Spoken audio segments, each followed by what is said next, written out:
ഹരീഷ്, തൃശ്ശൂരിലെ ചിത്രം എങ്ങനെയാണ്?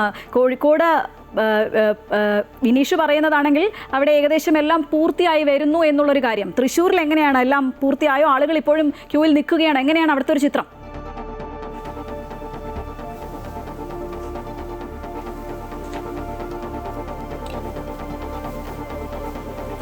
ശ്രീജ, തൃശ്ശൂരിലെ പല ബൂത്തുകളിലും ഇപ്പോൾ വോട്ടിംഗ് പൂർത്തിയായിട്ടുണ്ട്. ഞാനിപ്പോൾ നിൽക്കുന്നത് കേരളവർമ്മ കോളേജിലുള്ള ബൂത്തിലാണ്. അവിടുത്തെ ദൃശ്യങ്ങളാണ് നമ്മൾ കാണുന്നത്. ഏകദേശം ഈ ഒരു വോട്ടിംഗ് പൂർത്തിയായി. അത് അവസാനിപ്പിക്കാനുള്ള ആ ഒരു ഒരുക്കത്തിലാണ് ഇവിടുത്തെ ഒഫീഷ്യൽസ് ആയിട്ടുള്ള അല്ലെങ്കിൽ ഉദ്യോഗസ്ഥർ. പല സ്ഥലങ്ങളിലും ഇതോടുകൂടി തൃശ്ശൂരിൽ വോട്ടിംഗ് അവസാനിച്ചതായാണ് ഇപ്പോൾ നമുക്ക് മനസ്സിലാക്കാൻ സാധിക്കുന്നത്. വളരെ കുറച്ച് ബൂത്തുകളിൽ മാത്രമേ ഇപ്പോഴും വോട്ടിംഗ് നടക്കുന്നുള്ളൂ. അത് പ്രധാനമായും രാവിലെ യന്ത്രത്തകരാറുകൾ ആ ബൂത്തുകളിൽ മാത്രമാണ് ഇപ്പോൾ അല്പം കൂടി സമയം വൈകിട്ടുള്ളത്. എന്നാൽ ഉടനെ തന്നെ ആ ബൂത്തുകളെല്ലാം തന്നെ ഈ വോട്ടിംഗ് അവസാനിപ്പിച്ച് അതിന്റെ അവസാനം ഉടൻ തന്നെ ഉണ്ടാകുമെന്നുള്ളതാണ്. ഈ വോട്ടിംഗ് അവസാനിപ്പിച്ച ഉദ്യോഗസ്ഥർ അതിന്റെ നടപടിക്രമങ്ങൾ ചെയ്യുന്നത്. ബാക്കിയുള്ള പല ബൂത്തുകളിലും ഇപ്പോൾ ഇത്തരത്തിൽ ഈ ഒരു വോട്ടിംഗ് അവസാനിപ്പിച്ചിട്ടുണ്ടെന്നാണ് മനസ്സിലാക്കുന്നത്. മൊത്തത്തിൽ നോക്കുകയാണെങ്കിൽ ഉച്ചവരെ വലിയ രീതിയിലുള്ള പോളിംഗ് ഉണ്ടായിരുന്നില്ല. പക്ഷെ ഉച്ചയ്ക്ക് ശേഷം തന്നെ പെട്ടെന്ന് ആ ഒരു പോളിംഗ് ശതമാനം കൂടുന്ന ഒരു കാഴ്ചയാണ് നമുക്ക് തൃശ്ശൂരിൽ മൊത്തത്തിൽ കാണാൻ സാധിച്ചത്. കാരണം ഈ ആളുകൾ കൂടുതൽ ആ ഒരു സമയത്താണ് എത്തിയത്. ഉച്ചയ്ക്ക് ശേഷം, അതായത് ഈ രണ്ടാം ഭാഗത്തിലാണ്, വോട്ടിങ്ങിന്റെ രണ്ടാം ഭാഗത്തിലാണ്, ആദ്യ പകുതിയിലല്ല. അതിനുശേഷമാണ് കൂടുതൽ ആളുകൾ തൃശ്ശൂരിലെ വിവിധ പോളിംഗ് സ്റ്റേഷനുകളിലേക്ക് എത്തി തുടങ്ങിയതെന്നാണ് മനസ്സിലാക്കുന്നത്. അതുകൊണ്ട് ഉച്ചയ്ക്ക് ശേഷം പെട്ടെന്ന് തന്നെ ഈ ഒരു പോളിംഗ് ശതമാനം ഉയരുന്ന ഒരു കാഴ്ചയാണ് നമ്മൾ തൃശ്ശൂരിൽ കണ്ടത്. സമാനമായി തന്നെ ഈ മറ്റ് ചില ബ്യൂറോകളിൽ മാത്രം ഇത്തരത്തിലുള്ള യന്ത്രത്തകരാറുകൾ ഉണ്ടായിരുന്നു. ചില ബ്യൂറോകളിൽ ഇത്തരത്തിൽ കള്ള വോട്ട് ആരോപണങ്ങൾ ഉണ്ടായിരുന്നു. അത് മാറ്റിവെച്ചാൽ തൃശ്ശൂരിൽ വളരെ സ്വാഭാവികമായി അല്ലെങ്കിൽ വളരെ സുഗമമായി തന്നെയാണ് വോട്ടിംഗ് ക്രമീകരണങ്ങളെല്ലാം തന്നെ പൂർത്തിയായത് എന്നാണ് നമുക്ക് മനസ്സിലാക്കാൻ സാധിക്കുന്നത്. മറ്റ് പ്രശ്നങ്ങളൊന്നും തന്നെ ഇതുവരെയും റിപ്പോർട്ട് ചെയ്തിട്ടില്ല.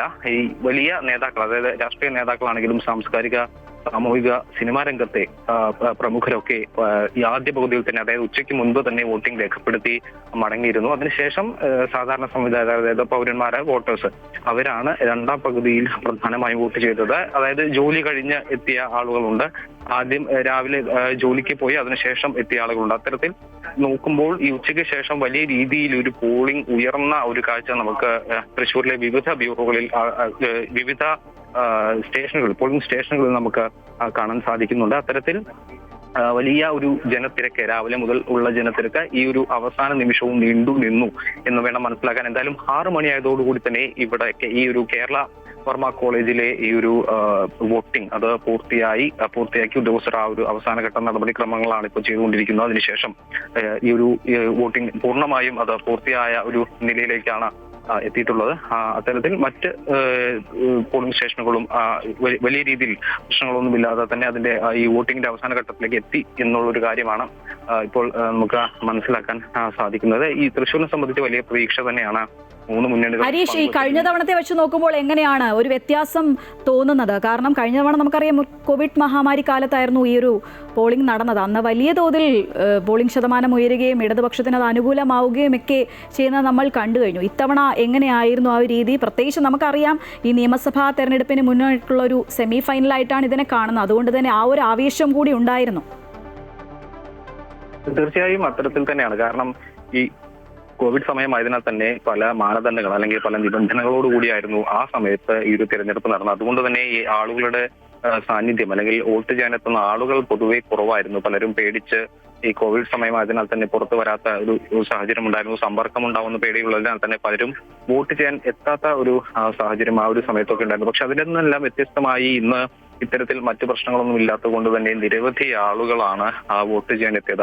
പണ്ടത്തെ അപേക്ഷിച്ച് ആളുകളുടെ എണ്ണത്തിൽ വലിയ വർധനവ് ഉണ്ടായിട്ടുണ്ട് എന്ന് തന്നെയാണ് മനസ്സിലാക്കാൻ സാധിക്കുന്നത്. അതിന്റെ ഏറ്റവും വലിയ ഉദാഹരണമാണ് ഈ ഒരു രണ്ടാം പകുതിയിലുള്ള പെട്ടെന്നുള്ള ഈ ഒരു പോളിംഗ് ശതമാനത്തിലുള്ള ഉയർച്ച. അത്രയും ആളുകൾ ഇങ്ങോട്ടേക്ക് എത്തിയിട്ടുണ്ട് എന്നുള്ളതാണ്. ഞാൻ നേരത്തെ രാവിലെ എല്ലാം സൂചിപ്പിച്ചത് ഏകദേശം 27 ലക്ഷത്തി ചില്ലാനം ആളുകളാണ് ഇപ്പോൾ നമുക്ക് ഇവിടെ വോട്ടേഴ്സ് ആയിട്ടുള്ളത്. അതുകൊണ്ട് തന്നെ വലിയ പുതിയ കന്നി വോട്ടേഴ്സ് ഏകദേശം 50,000-ൽ പരം ആളുകൾ ഉണ്ട് എന്നാണ് കണക്കുകൾ പറയുന്നത്. അതുകൊണ്ട് തന്നെ വോട്ടിംഗ് ശതമാനത്തിൽ ഉയർച്ച, പണ്ടത്തെ അപേക്ഷിച്ച് വോട്ടിംഗ് ശതമാനത്തിൽ ഉയർച്ച തന്നെയാണ് വന്നിട്ടുള്ളത് എന്ന് നമുക്ക് നിഷ്പക്ഷമായി പറയാം. അതുകൊണ്ട് തന്നെ ഈ അന്നത്തെ കാലഘട്ടത്തിൽ അല്ലെങ്കിൽ ഈ ഒരു കോവിഡ് കാലഘട്ടത്തിൽ ഉണ്ടായിരുന്നതിനേക്കാൾ കൂടുതൽ ആളുകൾ ഈ ഒരു സമയത്ത് അല്ലെങ്കിൽ ഈ ഒരു തിരഞ്ഞെടുപ്പിന് വിവിധ ബൂത്തുകളിലേക്ക് എത്തിയിട്ടുണ്ട്. നമ്മൾ രാവിലെ തന്നെ ഈ ദൃശ്യങ്ങളൊക്കെ കണ്ടതാണ്. 6 മണി മുതൽ തന്നെ ബൂത്തുകളിൽ നീണ്ട നിരയാണ് കാണാൻ സാധിച്ചത്. അതായത് മോക്ക് പോളിന്റെ സമയത്ത് തന്നെ നീണ്ട നിര കാണാൻ സാധിച്ചു. അതിനുശേഷം 7 മണിക്ക് ഈ ഒരു വോട്ടിംഗ് ആരംഭിച്ചപ്പോൾ മുതൽ തന്നെ വലിയ തിരക്ക് കാണാൻ സാധിച്ചു. സ്ഥാനാർത്ഥികളെല്ലാം പലരും ആദ്യഘട്ടത്തിൽ തന്നെ ആദ്യത്തെ വോട്ട് രേഖപ്പെടുത്തി മടങ്ങുന്ന ഒരു സാഹചര്യമാണ് ഉണ്ടായത്. അതിനുശേഷം ആണ് മറ്റ് പൗരന്മാർ വോട്ട് രേഖപ്പെടുത്തിയത്. പ്രധാനപ്പെട്ട ആളുകളെല്ലാം തന്നെ രാവിലെ പ്രതികരിക്കുകയുണ്ടായി. മന്ത്രി കെ രാജൻ, അതുപോലെ അനിൽ അക്കര ഉൾപ്പെടെയുള്ള നേതാക്കൾ, സുനിൽകുമാർ ഉൾപ്പെടെയുള്ള, ആർ ബിന്ദു ഉൾപ്പെടെയുള്ള, എ വിജയരാഘവൻ ഉൾപ്പെടെയുള്ള നേതാക്കൾ പ്രതികരിക്കുകയുണ്ടായി. എല്ലാവരും പങ്കുവെക്കുന്ന ഒരേ കാര്യമാണ് ഉയർന്ന പ്രതീക്ഷ. അതായത് കോർപ്പറേഷൻ പിടിച്ചെടുക്കും എന്നുള്ളൊരു ശുഭാപ്തി വിശ്വാസം. അതുതന്നെയാണ് 3 മുന്നണികളും പങ്കുവെക്കുന്നത്.